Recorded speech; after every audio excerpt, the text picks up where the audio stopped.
జై శ్రీరామ్. శుభోదయం.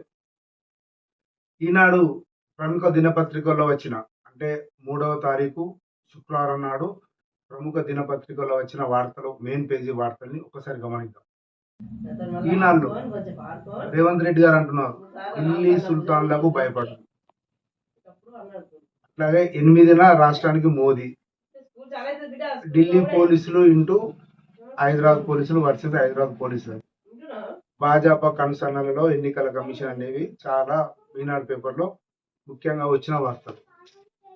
ఇక ఆంధ్రజ్యోతి పేపర్కి వచ్చేస్తే ఫోన్ ట్యాపింగ్ కేసీఆర్ కోసమే, పోలీసులకు ఇచ్చిన వాంగ్మూలంలో రాధాకిషన్ వెల్లడి అని, వడదడ, మామ అల్లుడు పాపాల భైరవులు, నా తప్పుంటే జైలుకు వెళ్తా, తర్వాత కవిత బెయిల్ పిటిషన్పై తీర్పు 6కు వాయిదా, మాస్ రేపిస్టుకు మోదీ మద్దతు, రాహుల్ని ప్రధాని చేయాలని పాక్ తహతహ అనేది ఇది ఆంధ్రజ్యోతిలో వచ్చింది. ఇక వెలుగులోకి వచ్చేసరికి రిజర్వేషన్ల రద్దు కోసమే జనగణన చేస్తలేదు, కేసీఆర్ పై ఎందుకు చర్యలు తీసుకోవట్లే, నెలన్నరగా జైల్లోనే కవిత. ఇది వెలుగులో మెయిన్ పేజీలో వచ్చినట్టు మాట. తర్వాత నిజాం షుగర్స్ గేట్లు త్వరలో ఓపెన్, బై ఎలక్షన్స్ కు నోటిఫికేషన్ రిలీజ్ అనేది ఇది మామూలుగా సాధారణంగా వాడతారు, రాజకీయంగా పెద్ద ఇంపార్టెంట్ గా ఏం లేవు ఈరోజు. తర్వాత నమస్తే తెలంగాణలో రేవంత్ రెడ్డి ఫేక్, ఆధారాలు ఇవ్వో తప్పైతే నన్ను జైల్లో వేయండి అనేది కేటీఆర్ గారు చెప్తున్నమాట. తర్వాత ఆర్ఆర్ ట్యాక్స్ అనేది ఒకటి కొత్తగా వచ్చింది, Rahul Revanth real estate tax అని చెప్పి, ఈసీ అనుమతించిన పరిహారానికి నో అని, పోలీసుల అదుపులో కాంగ్రెస్ సోషల్ టీం అని చెప్పని నమస్తే తెలంగాణలో.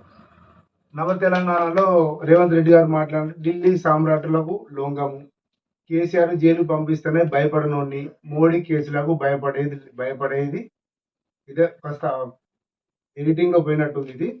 ఇది నేడు సుప్రీం ముందుకు ఓటుకు నోటు కేసు, విచారణను మధ్యప్రదేశ్ కు బదిలీ చేయాలని బీఆర్ఎస్ ఎమ్మెల్సీల పిటిషను, సబ్కా వికాస్ కాదు దోస్తంకా వికాస్, ఇది బివి రాఘవల్ గారు చెప్పినట్టు ఒకటి వచ్చింది. తర్వాత యువరాజును ప్రధానిగా చేయాలని పాక్ ఉబలాటం, ఇది కవిత బెయిల్ పిటిషన్ పై తీర్పు వాయిదా, కామాంధుడికి మోడీ మద్దతు అనేది ఇవన్నీ మామూలుగా అన్ని పేపర్లో వచ్చిన వార్తలు. ఇందులో ప్రత్యేకించి చెప్పుకోవాల్సింది ఒకటి ఉంది. నమస్తే తెలంగాణలో వచ్చిన వార్త, కేసీఆర్ బస్సు యాత్రతో మీకు భయం అనే ఒక వార్త వచ్చింది.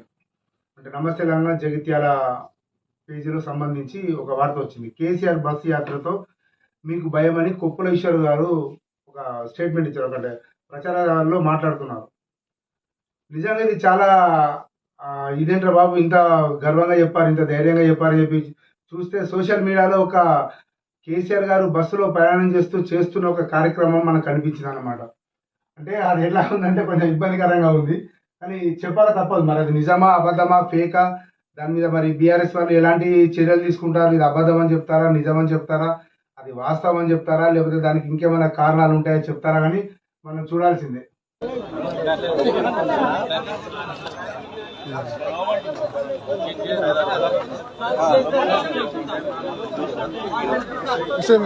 ఫోటో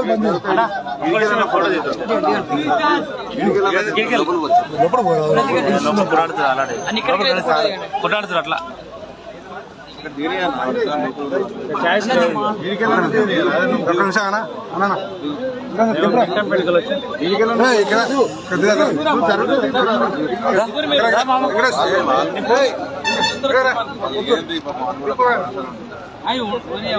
అందరికి ఆశ ఆయనతో దిగాల.